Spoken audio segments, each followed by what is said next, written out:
Разговорот со Нина Ангеловска, која е основач на компанијата Групер, го снимивме доцна попладне, околу 17 часот. Веднаш потоа имаше закажано деловен состанок за кој веќе имаше најави дека ќе трае до доцна во ноќта. Со вакво темпо работи 8 години, или од моментот кога е основала компанијата. Тогаш имала само 22 години. Почнала со парите кои ги добила за освоено прво место на надпревар за поттик на предприемништво. Тоа беше надпревар организирано од Националниот центар за развој на предприемништво, НЦДЛ. И освоив таму прво место, односно добив еден голем чек од 2000 евра за да започнам свој бизнис. Тоа беше кога бев на абсолвентска екскурзија, ми се јавија дека сум во финалистите, додам да презентирам идејата и го освоив првото место. Почетоците ги надминали најоптимистичките очекувања со оглед на фактот дека во Македонија во тој момент помалку од 1% од граѓаните купувале на интернет. Од првите 9 состаноци со неколку познати фирми, дури 8 били успешни. Нудењето попусти како начин на рекламирање се покажало како одличен погодок. Во моментов компанијата има 170.000 корисници и 2500 фирми со кои се работува. Фотографијата со чекот од 5000 евра со која Ангеловска почнала се уште е потсетник за тоа како го доживеала почетокот на патот. Кога сте толку млади, не знам, можеби не размислувате толку на што ќе изгубам, затоа што единственото нешто што може да го изгубите е вложеното време, напор, труд, а јас сметам дека никој млад не треба да се штеди и дека не треба да особено да се штеди ни една секунда за собирање на ново знаење и нови искуства. Подеднаква решителност покажал и Петар Ниновски.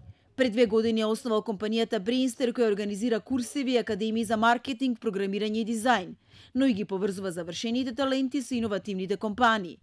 На овој чекор се одлучил, иако имал исклучително добро платена работа во една интернационална компанија.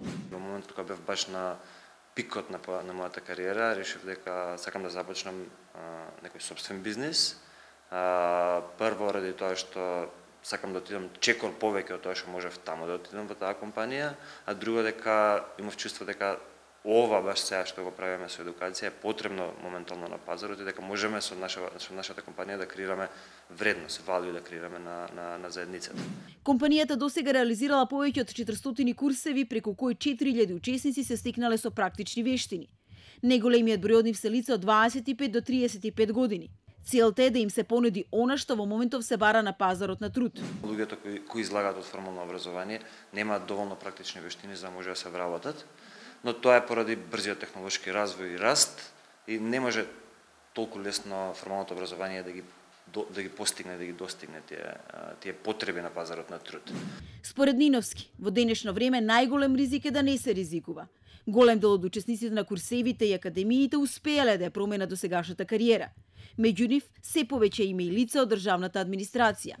Во последниве години нешто, не знам дали е тоа поврзано со нешто, нема да набавам таму, ама на интервјуата што ни доаѓаат, луѓето што ни доаѓаат на интервјуа за нашите програми за академиите, се повеќе доаѓаат луѓе од државна администрација, што неколку години работеле таму и сега сваќаат дека сакаат да се променат кариерата. За сите наши успеси и неуспеси стои секој од нас, вели Ниновски. Затоа не се согласува со тврдењата дека во Македонија не може да се успее. Реалноста е вели дека ретко кога бизнисот успева од прв пат, но затоа треба да се направат неколку обиди.